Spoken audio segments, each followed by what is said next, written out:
Hi everyone, I am Tanveer Ali and welcome to our channel Genius Campus. अब तक हम पढ़ रहे थे किसी फंक्शन को डिफरेंशिएट करना।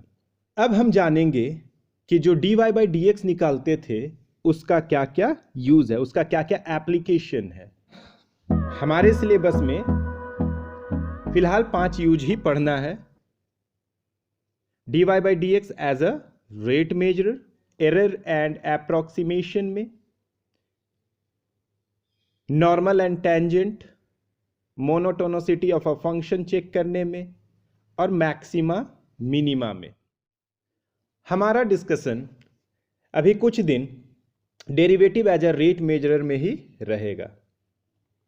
ये क्या है dy by d x as a rate measurer? dy by d x का सबसे पहला यूज है, इसका यूज हम रेट मेजरर के रूप में करते हैं, दर मापने के, परिवर्तन की दर मापने में करते हैं। मान लिया y x का कोई फंक्शन है, तो derivative of y with respect to x that is dy by d x, इसका दूसरा नाम डिफरेंशियल कोफिशिएंट है। ये एक्चुअल में है क्या?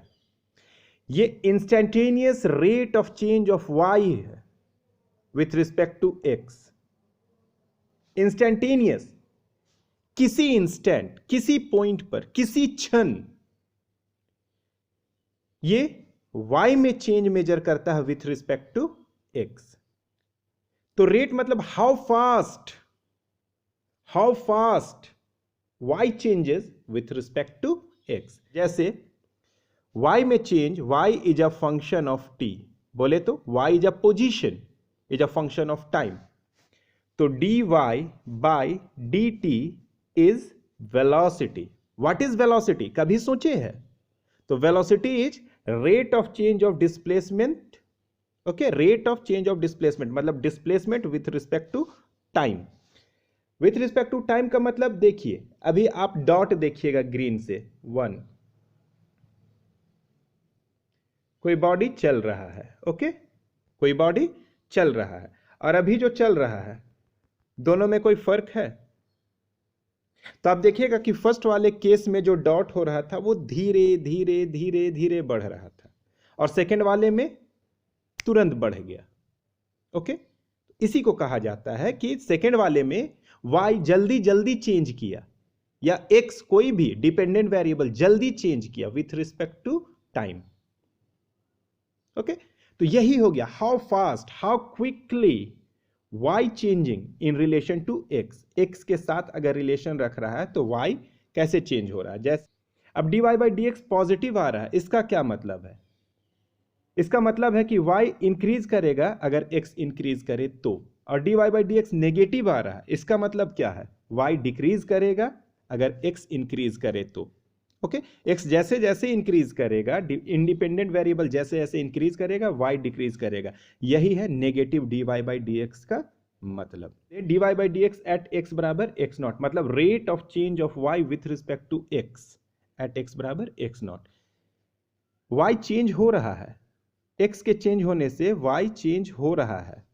ओके, x बराबर x नॉट पर उसमें क्या चेंज था, कितना तेजी से y चेंज कर रहा था, x बराबर x नॉट पर। इस चीज को ये रिप्रेजेंट करता है।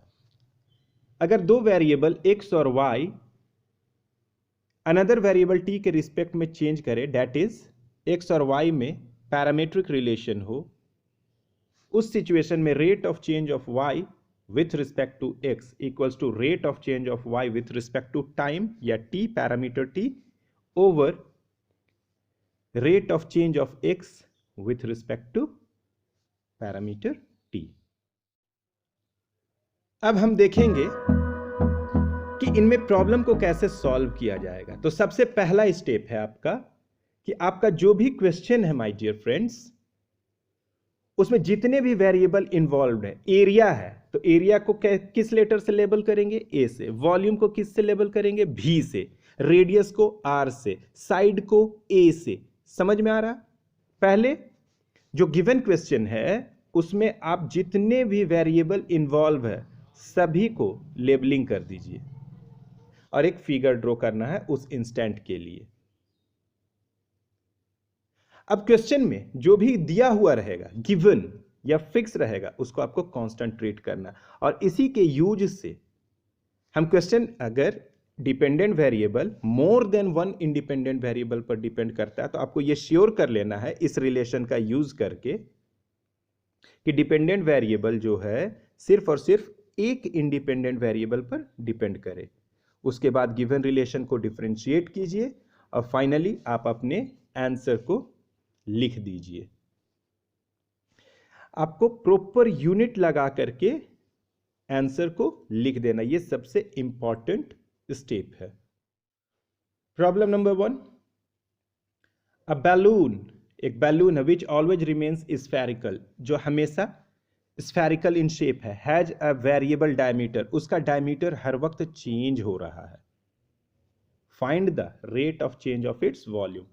अब यहां पे आपको वेरिएबल डायमीटर दिया हुआ, तो diameter equals to my dear friends 3/2 2x + 3। तो रेडियस क्या होगा, क्योंकि हम लोग का वॉल्यूम होता है, volume of sphere 4/3 pi radius cube, 4/3 pi radius cube. तो यहां वॉल्यूम डिपेंडेंट वेरिएबल है, किस पर डिपेंड कर रहा है, रेडियस पर। ओके, तो सबसे पहले वॉल्यूम और रेडियस के बीच हमको रिलेशन स्टैब्लिश करना है। Find the rate of change of, अब क्या निकालना है, rate of change of volume, मतलब rate of change of volume dv by with respect to x, with respect to x dx। Okay, with किसका rate of change निकालना उसका formula लिखिए, जिसका भी रेट ऑफ चेंज निकालना उसका फॉर्मूला निकाल लीजिए, किसके रिस्पेक्ट में, x के रिस्पेक्ट में। तो वॉल्यूम को एक्सप्रेस कीजिए इन टर्म्स ऑफ x। अब आप क्या कर रहे हैं, तो वही चीज कि डायमीटर दिया हुआ तो रेडियस इसका आधा 3/4 हो जाएगा, volume equal to 4/3 radius cube. अब इसको सॉल्व कर लीजिए। अब आपको dv/dx निकालना है, तो v को x के रिस्पेक्ट में डिफरेंशिएट करेंगे तभी तो dv/dx निकलेगा। dv/dx निकाल दिए 9/16। यहाँ पे आपको ये कॉम्पोजिट फंक्शन दिख रहा है, डिफरेंशिएट कर दीजिए, क्यूब का 3 2x + 3 का होल स्क्वायर, अंदर वाला का डिफरेंशिएशन बाहर, सॉल्व कीजिए, आपको आपका रिजल्ट मिल गया। ओके, इस क्वेश्चन को समझेंगे।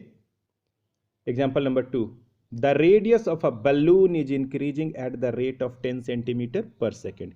किसी बलून का रेडियस 10 सेंटीमीटर पर सेकेंड से बढ़ रहा है। रेडियस दिया हो, देखिए रेडियस, यहां पर बात किसका है, रेडियस ऑफ बलून। तो let at any instant t r equals to radius of balloon, ऐसे लिखिएगा, let at any instant t r equals to radius of balloon. पहले क्वेश्चन को पढ़िए, क्वेश्चन में जितने भी टर्म्स इन्वॉल्व है उसको लेबलिंग कीजिए और एक फिगर बना दीजिए। किसी इंस्टेंट, मतलब ये बैलून, आप हवा भर रहे थे बैलून में, बैलून फैल रहा था, तो किसी इंस्टेंट t में रेडियस r था। ओके, यही फोटो आपको बना देना है, ये t बराबर t में रेडियस ऑफ बलून, s उसका सरफेस एरिया है, s equals to surface area of balloon. आप फोटो बनाइए, बगल में लिखिए let at any instant t r be the radius of balloon, s be the surface area of balloon. Okay, अब according to question क्या दिया हुआ, ध्यान दीजिएगा, the radius of balloon is increasing at the rate, radius is increasing, my dear friends, radius is increasing, तो dr/dt, radius में increasing at the rate with respect 10 centimetre per second, 10 centimetre per second. dr/dt increasing है इस चलते plus, decreasing रहता तो minus. At what rate is the surface area of balloon increasing. अब बोल रहा है ds/dt equals to what, question पढ़ के समझ में, किस रेट से, जब रेडियस इतना जल्दी बढ़ रहा है, टाइम के साथ रेडियस एकदम ऐसे ऐसे ऐसे ऐसे बढ़ रहा है, तो उसका एरिया किस तेजी से बढ़ेगा, कब, जब रेडियस 15 सेंटीमीटर था। ओके, जब रेडियस 15 सेंटीमीटर था, तो ये था एट एनी इंस्टेंट t बराबर t। अब इस वक्त जब रेडियस 15 था, उस वक्त ds/dt क्या था। मैथ बहुत इजी है। सबसे पहला चीज आपको स्फीयर का, पहला तो क्वेश्चन को पढ़ के जितना डेटा था हम लिख लिए, ds/dt जब रेडियस 15 है तो क्या होगा, बलून स्फेरिकल इन शेप है तो उसका सरफेस एरिया होगा s equals to 4 pi r square time t, ds/dt निकालना है, आपको इस रिलेशन को टाइम के रिस्पेक्ट में डिफरेंशिएट कर देना है। अब यहाँ पे dr/dt का वैल्यू दिया हुआ है, r का वैल्यू दिया हुआ r इक्वल्स टू 15। ओके, सबसे पहला तो ds/dt निकाल लिए, है ना। अब r इक्वल्स टू 15 दिया हुआ, बैठा दिए। ये इस जगह लिख लीजिएगा नीचे, final conclusion, hence surface of balloon is, answer positive में आया है, is increasing at the rate of 1200 pi centimetre per second square. अब यहाँ पे आपका गिवन है 15, ये कांस्टेंट है, r इक्वल्स टू 15। इंश्योर कर लिए है कि s सिर्फ r का फंक्शन है, एक वेरिएबल r पर डिपेंड कर रहा है, और यहाँ s और r दोनों t पर डिपेंड कर रहे हैं। ओके, तो s को भी t के रिस्पेक्ट में डिफरेंशिएट करेंगे, तो ds/dr टाइम्स dr/dt, ये भी फॉर्मूला हम लिखवा चुके। अब कह रहा है sand is pouring from a pipe, एक पाइप है। ओके, यहाँ से बालू गिर रहा है, और जहाँ गिर रहा है तो जमीन में गिर रहा है, तो वहाँ पे एक कोन बना रहा है। ओके, बालू यहाँ गिर रहा है, और वो बालू का यूज यहाँ पर किस चीज बनाने में हो रहा है, कोन बनाने में हो रहा है। ओके, अब यहाँ पर वॉल्यूम, बालू का जो वॉल्यूम है हर सेकेंड इतना निकल रहा है। The following sand forms a cone on the ground in such a way that height of the cone is always 1/6 of the radius of the base। अब ऐसा हो रहा है कि जो कोन बन रहा है जमीन में, बेस रेडियस जो r है, तो यहां पर लिखना होगा let at any instant t r be the radius of base and h be the height of cone according to question h equals to r/6। This is the relation. इसी relation का use करके हम variable को एक term में लाएंगे। Sand कोन का height किस रेट से, मतलब dh/dt आपको निकालना है, dh/dt किस रेट से बढ़ रहा है, when the height is 4 centimetre. तो यहां पर ध्यान देना है, क्या निकालना है, dh/dt निकालना। क्या दिया हुआ, dv/dt, इसका मतलब r को हटा ही दीजिए, r से आपको कोई लेना देना नहीं है। तो यहां पर when the height is 4 centimetre, मतलब आपको निकालना dh/dt h equals to 4 centimetre equals to what. Question में कोन का साइज चेंज हो रहा है, रेडियस भी चेंज हो रहा है और हाइट भी चेंज हो रहा है, रेडियस भी चेंज हो रहा है, हाइट भी चेंज हो रहा है, लेकिन एक चीज फिक्स है कि हाइट हमेशा रेडियस का 1/6, जो भी रेडियस है हाइट उसका 1/6 होगा। तो वॉल्यूम अगर इस रेट से बढ़ रहा है, क्वेश्चन पढ़ के देखिए, volume is increasing at the rate of, है ना। तो यहां पर dv/dt दिया हुआ पर सेकेंड बतलाएगा कि टाइम के रिस्पेक्ट में डिफरेंशिएट करना है। ओके, 12 सेंटीमीटर क्यूब पर सेकेंड, dv/dt गिवन है, आपको रिलेशन h बराबर 1/6 r दिया हुआ है, रेडियस ऑफ बेस, हाँ यही h equals to 1/6। How fast is the height of sand, यहाँ हाउ फास्ट क्वेश्चन पूछ रहा है, how fast is the height of sand cone increasing, यहाँ पर हाइट किस रेट से इंक्रीज कर रहा है, जब हाइट 4 सेंटीमीटर है। ओके, तो यहाँ पे पूछ रहा है dh/dt व्हेन h बराबर 4 क्या होगा। तो सबसे पहला चीज आपको वॉल्यूम दिया हुआ, वॉल्यूम ऑफ कोन, चूंकि कोन का बात हो रहा है, वॉल्यूम ऑफ कोन आपको मालूम है।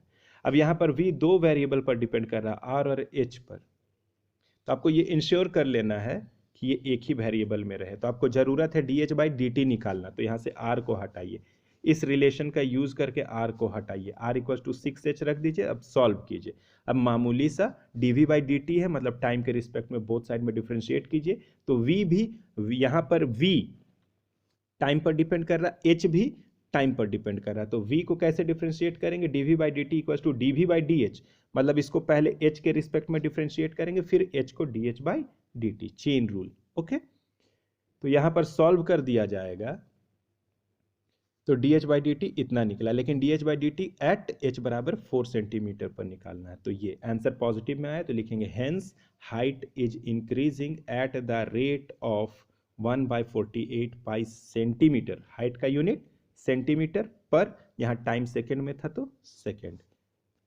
तो